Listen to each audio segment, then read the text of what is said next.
Bem-vindos ao Conversas entre o Céu e a Terra. Eu estou conversando com o Macário Pérez. Macário é economista, advogado, executivo de um fundo de investimento. Ele é cristão, católico, religioso, entre outras coisas. Ele é marido, pai, óbvio, filho. Vocês lembram da chefe de cozinha que teve aqui, Carolina Pérez? Ele é esposo dela. E os dois são grandes amigos também. Macário, sabe o que eu queria aproveitar? A sua inteligência e seu olhar para o Brasil, para a situação que a gente está vivendo hoje. Porque, no meu entendimento, nós estamos com crise em todos os setores. Então, antigamente, quando a gente era mais novo, a gente passou por Brasil em crise desde que a gente nasceu, né? Exato. Com uma inflação absurda, que não tinha nem noção de preço das coisas. A gente não sabia o preço de uma caixinha de fósforo. Depois do plano do real, a gente conseguiu saber o preço das coisas, a gente conseguiu ter uma referência. Uhum. E até então, a gente tinha um problema na educação, um problema na saúde, um problema monetário.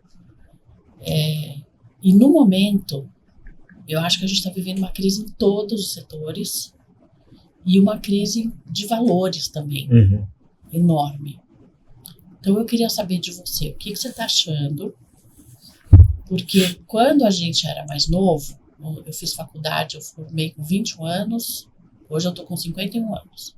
Então, assim, faz 30 anos. Eu tinha uma perspectiva de futuro, de que algum dia isso ia melhorar.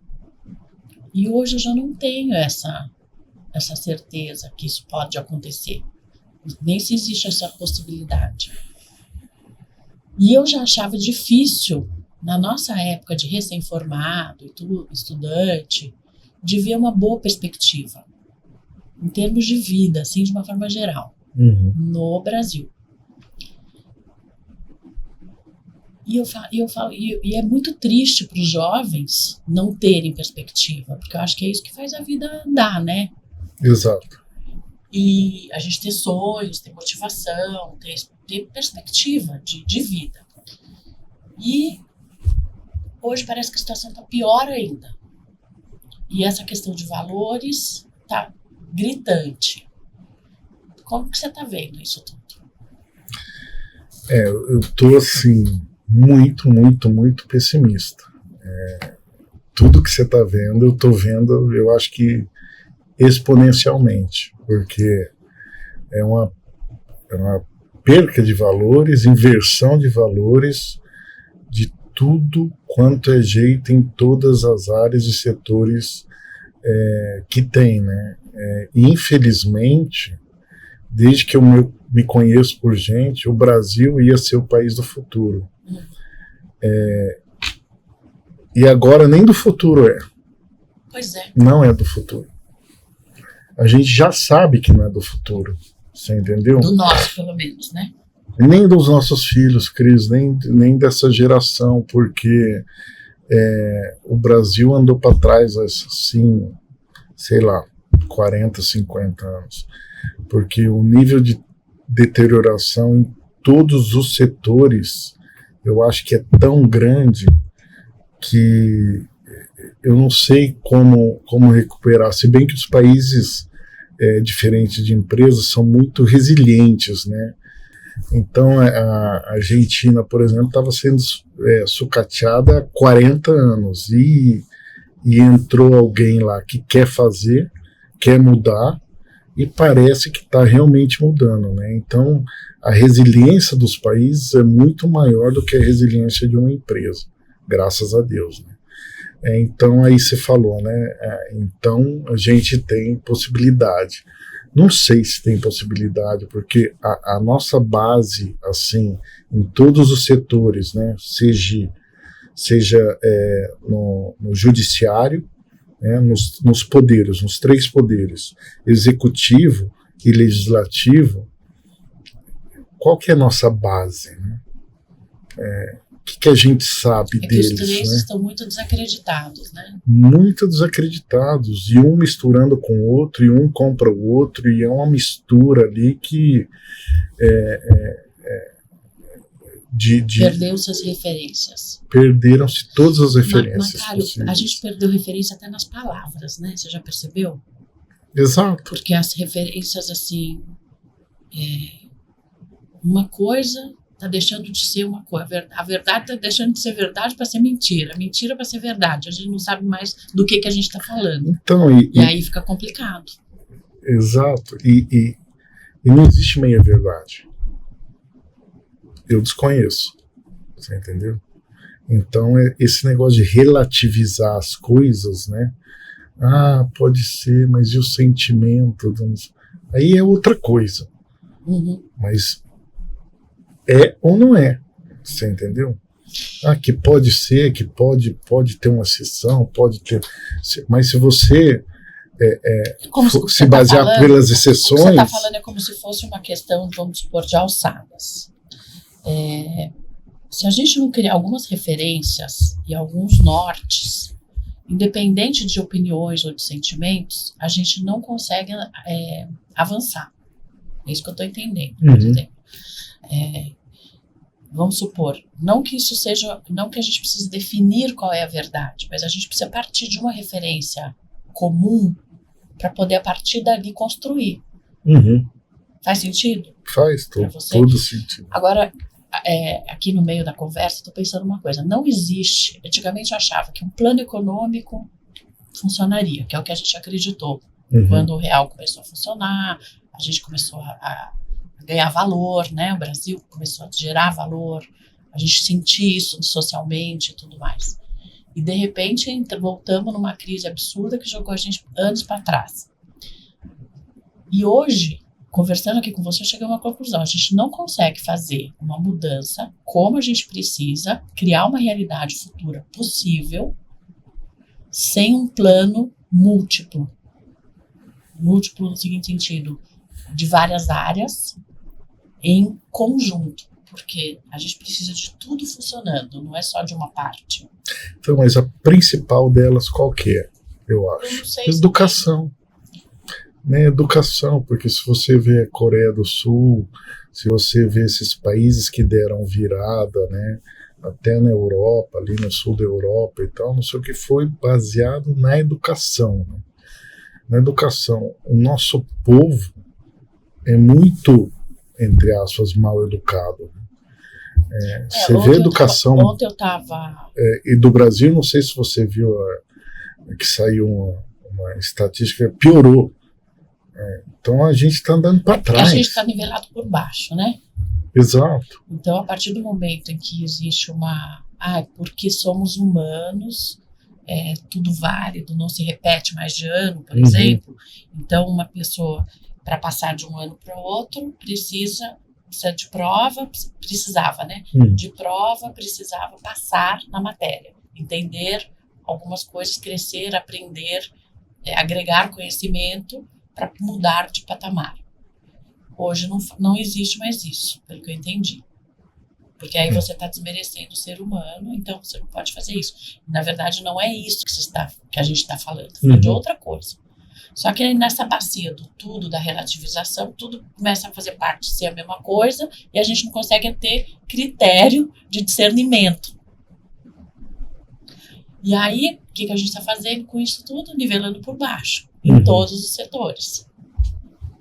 Exato. Então, eu acho que a gente está muito, muito complicado. E é uma pena, né? Porque Mas eu não acho ainda que é só educação. Eu acho que teria que fazer um plano múltiplo. Não, então, mas da educação vai gerar tudo, né? Mas não dá tempo, Macaco. Mas se você não fizer... Porque se você for educação, você demora 30 anos, a próxima geração 20 anos, a próxima geração. Mas tem que ser educação, mas não só. E educação que eu falo junto. Tudo, né? Tudo que eu falo, por exemplo. Teve uma pesquisa que eu vi que eu achei muito interessante. Se você tivesse... O Milei, por exemplo, não foi pela educação. Foi por uma boa liderança e uma visão de mundo de liberdade econômica. Está sendo, mas o argentino médio sempre foi muito mais culto do que o brasileiro médio. Não, sim, não estou tirando a educação da pauta. Só estou falando que não acho que seja só através dela e nem a única. Não, longe de ser. Não, tem que melhorar em todos os setores. Aprender sempre é importante, entendeu? Nível cultural. Acho que isso que te traz, inclusive, a dignidade para o ser humano. Não. Aí você possibilidade tá certo. De troca entre culturas. Mas buscar educação, né? Porque hoje não se busca educação. Hoje no país. Por causa desse conceito de que eu existo, eu sei lá. Então tá tudo bem. Sei lá.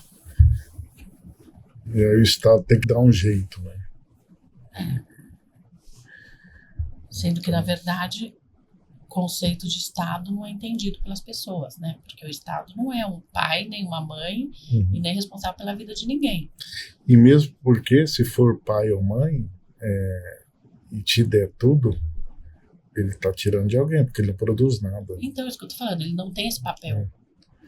Você entendeu? Ele é um mero administrador. Exato. E tá muito complicado. Eu acho.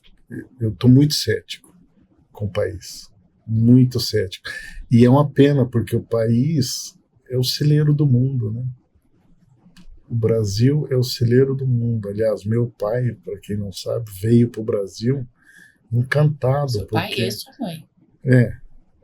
Mas ele veio primeiro, né? Ele veio com 21 para 22 anos, recém-formado, nos Estados Unidos, filho de um pai bem próspero no México, e veio, sobrevoou o país inteiro e se encantou. Falou: aqui não tem furacão, não tem terremoto, não tem não sei o que, tem terra, tem água, tem clima, tem tudo. Eu achei o paraíso na terra.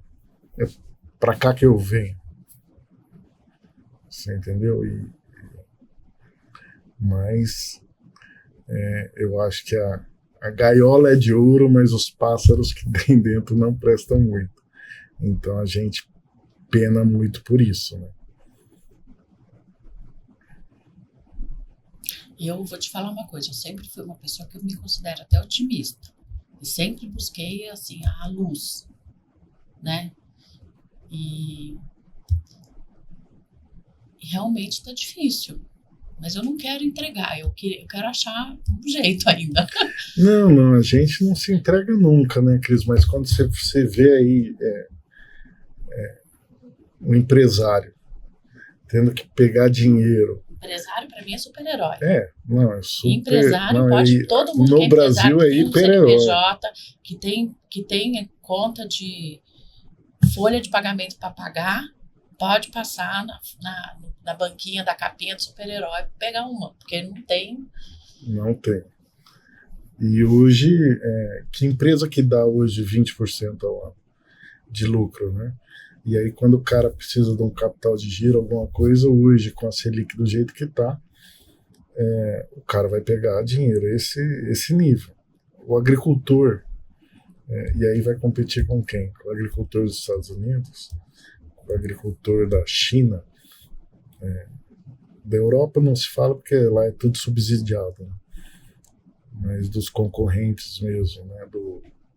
Da Argentina, que agora estabilizou, né? Como é que ele vai fazer para pagar 20% ao ano se o negócio dele dá 10%? Não, e na venda, no momento de mundo que a gente está hoje, não tem mercado comprando, né?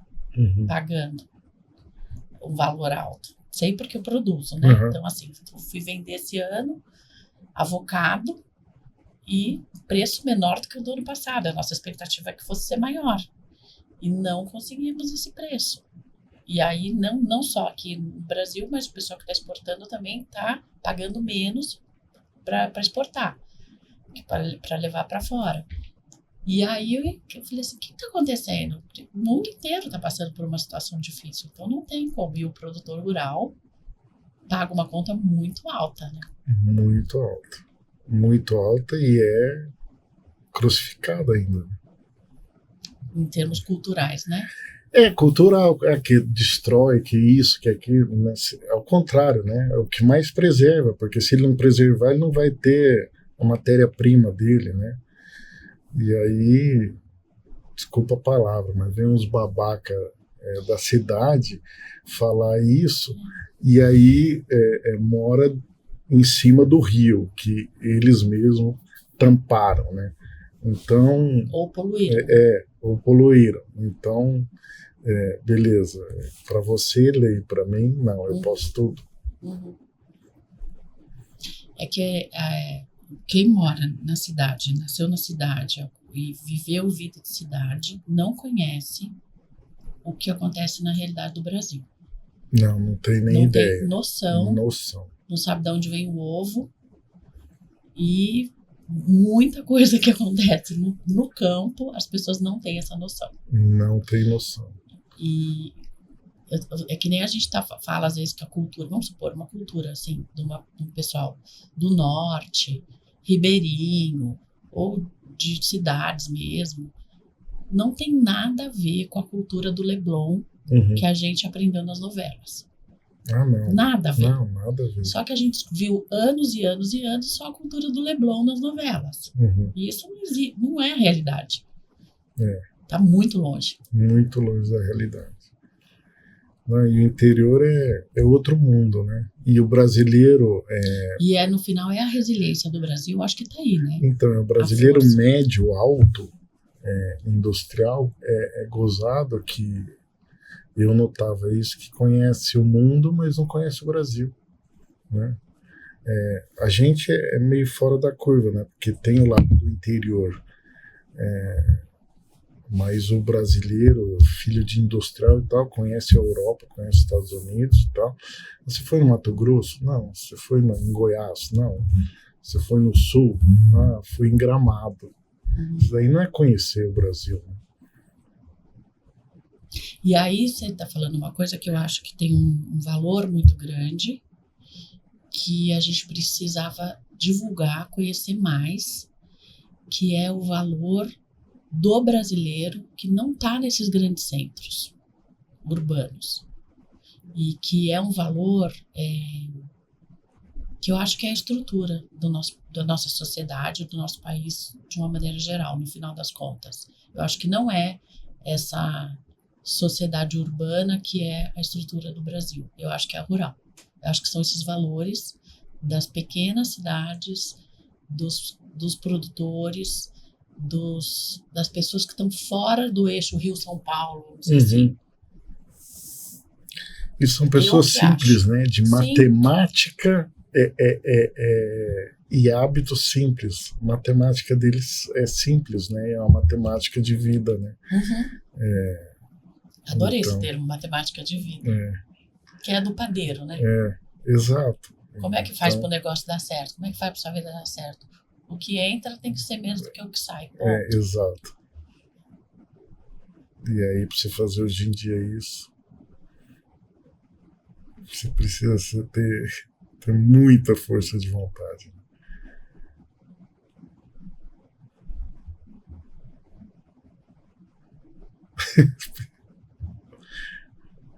Estou pensando. Eu acho que... Então nós... Agora uma pergunta, Macário. Com tanta gente importante, inteligente, que toca esses negócios, que gerencia, não podem se juntar para fazer um plano para o Brasil funcionar? O que você acha da vontade? Porque assim, não adianta só a política. Tem que ter uma estrutura de planejamento. Nós vamos para cá. Tipo o nosso governador, que eu adoro, Tarcísio. Ele tem um projeto, ele tem uma direção, ele tem firmeza, ele tem liderança. Não dá para fazer uma coisa dessa pro Brasil? Eu acho difícil. Tão disperso, então, as pessoas não se organizam, não cooperam nesse sentido de fazer, vamos fazer? Eu acho que não. Sabe por quê? Porque tem a cultura do umbigo. O umbigo aqui, né, é mais valioso do que o bem comum. E aí que fica difícil. O umbigo, eu tô falando, você mesmo, né? Então, por exemplo, o meu sobrinho, que veio aqui com 6 anos de idade, e vieram 3 amiguinhos dele. Nós fomos num shopping, e aí entrou um cara na frente deles. Ele falou, por que isso? Eu falei, deixa. Eu não estava afim de brigar. Eu falei, deixa quieto, às vezes ele está com pressa. Ele falou, mas ele não perguntou se eu estou com pressa também? Uhum. Você entendeu? Ele não perguntou. Então, eu estou falando que é educação, não só escola, nas mínimas coisas, né? Do bem comum, né? Você nota que eu vou num carrinho de supermercado assim e eu paro para ver as prateleiras no meio do corredor, né? Eu não ponho o carrinho do lado, não estou preocupado com o próximo, né? Eu saio do elevador, ou eu quero entrar no elevador e quero entrar antes das pessoas saírem, né? Sim. E eu estou falando isso de um shopping super nice aqui em São Paulo, que eu peguei e parei, como eu sou meio grande. Isso também demais. Aí eu parei na porta e falei, vocês podem deixar eu sair ou vocês querem me atropelar? Vamos me empurrar aqui para dentro de novo. Você entendeu? Uhum. Então, esse tipo de coisa do bem comum. E aí você vai, que você falou, as pessoas podem se organizarem, não fugindo da questão. Eu acho difícil, porque a política... O DNA. Não, a política que vai controlar isso no final, né? Para onde é que vai esse dinheiro? Não teve um partido aí que se organizou sem dinheiro público, não sei o quê. O que deu esse partido, né? Quem manda no país? Como é que é subdividido lá as votações dos senadores? Né? Não é proporcional ao número de habitantes, é simplesmente por regiões. Então, se eles se juntam lá no Nordeste, eles passam qualquer coisa do que a maioria da população. Isso é justo ou não? Né? E como o empresário pode fazer isso sem ser afetado politicamente, né? Porque o empresário que começa a dar muito palpite e incomoda eles lá, como ele é afetado no negócio dele, né? Vídeo velho da van lá. Com razão ou sem razão, não vou entrar no mérito, né? Que eu gosto muito dele também. Você entendeu? Então, e aí, como é que faz, né? Então, tudo se resume ao ambiente político mesmo, né? E com vontade desses empresários, etc., tem de mobilizar para fazer a diferença. Eles já fazem a diferença, né, sendo empresários. Não lembro se vocês lembram, o Antônio Hermílio de Moraes foi candidato, sim. Silvio Santos foi candidato. Prosperaram? Por que não? Será que é por falta de vontade política ou por causa de política que falou para eles, cala a boca, senão eu vou te ferrar? De algum modo, né? Pode ser, né? Que as leis, como dizia meu pai, são feitas para os amigos, tudo. Para os inimigos, o rigor da lei. Então, eu faço lei que se eu quiser te ferrar, eu vou achar, porque não tem um santo no mundo que se adequa a essas leis. Tá claro. Estamos reféns de quem está no poder. É sempre assim, então. É sempre assim. Então, cuidado com quem a gente tenta pôr no poder. Então, do jeito que você está falando, vamos supor, a gente precisar... Por exemplo, eu na minha vida faço questão de conviver com pessoas que eu gosto da relação. Que eu vejo que tem cordialidade, que eu vejo que tem educação, onde eu me sinto valorizada e procuro fazer a mesma coisa com as pessoas. No caso desse negócio da vaga, isso eu acho que é um valor no sentido do bem comum. Do mesmo jeito que eu quero ser bem tratada, eu quero tratar outra pessoa, eu quero dar o espaço no corredor, eu não preciso estar lá ocupando um pedaço maior do que o que eu preciso. Enfim, isso funciona para algumas pessoas, não para todas, e em alguns lugares específicos também, regionalmente. Se isso virasse uma coisa mais comum, nos ajudaria, então, de uma maneira geral. De uma maneira geral, que é uma coisa com simples, certeza. é uma forma de querer existir. Exato. E você poderia fazer isso que fosse propagando, que matematicamente a gente chama de PG, né? Começa com 1, com 2, e vai aumentando progressivamente. Em pouco tempo a gente poderia ter um nível de convivência muito melhor entre nós. Muito melhor. Gostei da ideia. É só querer. É só querer. É só querer.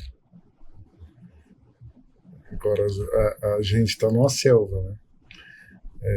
Hoje em dia está numa selva e às vezes as pessoas agem para sobreviver, né?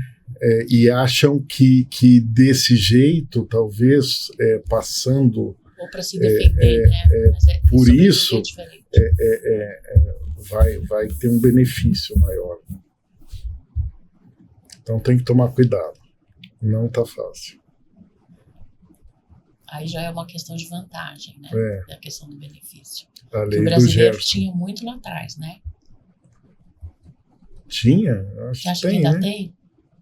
O Jefferson? A vantagem? Nossa, totalmente. Saiu uma pesquisa, depois a gente pode ver, mas que 97% dos que foram entrevistados falavam que se tivesse um parente no poder público iam beneficiar. Arrumar um emprego. De alguma forma. Você entendeu? Será que o norueguês então, pensa da mesma forma? É muito cultural também, né? Muito cultural. Que vem da educação. Vou te convidar para voltar aqui um outro dia para a gente continuar conversando sobre essa questão cultural, porque tem muita coisa que está vindo na minha cabeça com essa fala aí da lei de Gerson, porque tem outras, não sei qual é a palavra, se são crenças, se são culturas que a gente traz, brasileiro, e que talvez não nos favoreça muito. Tipo, como é que chama aquela do vira-lata que a gente tinha? Não sei.